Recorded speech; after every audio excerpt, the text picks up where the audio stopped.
شروع اللہ کے نام سے جو بڑا مہربان نہایت رحم فرمانے والا ہے۔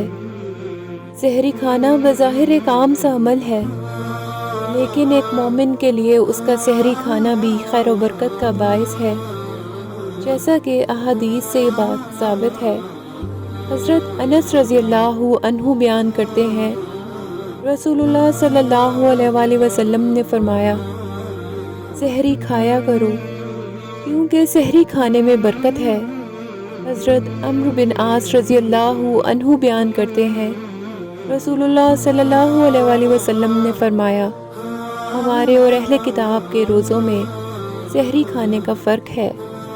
حضرت ابو ہریرہ رضی اللہ عنہ بیان کرتے ہیں، رسول اللہ صلی اللہ علیہ وآلہ وسلم نے فرمایا، جب تم میں سے کوئی اذان فجر سنے اور کھانے پینے کا برتن اس کے ہاتھ میں ہو تو وہ اپنی ضرورت پوری کرنے کے بعد اسے نیچے رکھے۔ ایک صحابی رسول سے مروی ہے کہ وہ نبی کریم صلی اللہ علیہ وآلہ وسلم کے پاس اس وقت گئے جب آپ صلی اللہ علیہ وآلہ وسلم سحری کا کھانا کھا رہے تھے۔ آپ صلی اللہ علیہ وآلہ وسلم نے فرمایا، یہ برکت والا کھانا ہے جو اللہ تعالیٰ نے تمہیں عطا کیا ہے، بس اس کو نہ چھوڑو۔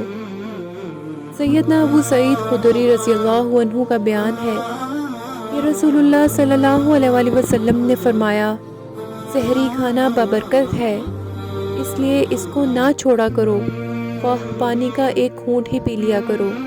بے شک اللہ تعالیٰ اور فرشتے سحری کھانے والوں پر رحمت کرتے ہیں، یعنی اللہ تعالیٰ رحمت بھیجتا ہے اور فرشتے رحمت کے نزول کی دعا کرتے ہیں۔